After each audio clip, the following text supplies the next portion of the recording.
Chief Justice Owini Dolo is a former private lawyer to Tibuhaburwa and involved in the constitutional change of the term limit in 2005.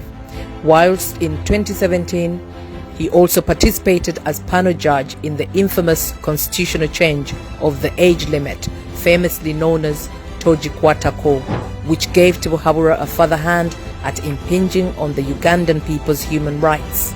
In all cases, he has been involved as panel judge, including Dr. Kizza Besigye's election petitions. He has served the dictator's interests. Michael Chibita is a former private secretary of Museveni aka Tibuhaburwa. Overwhelming evidence from the survivors and victims of the Museveni state terror suggests that Michael Chibita frustrated, blocked and subverted justice in all the high-profile murder cases that occurred just before or during his tenure as the Directorate of Public Prosecution (DPP) of Uganda.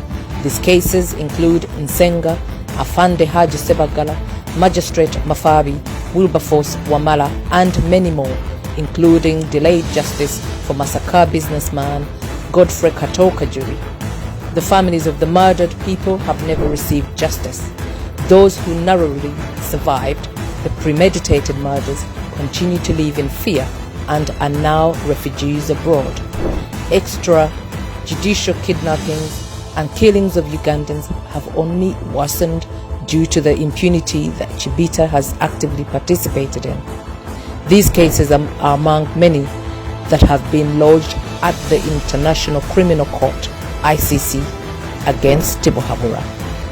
Don't forget that Tibuhaburwa appointed Chibita in all the positions he has held to date, as his former private secretary, legal judge of the High Court, DPP as Supreme Court judge, and now as a member of the petition panel to seal the rubber stamp to Tibuhaburwa's rigged victory.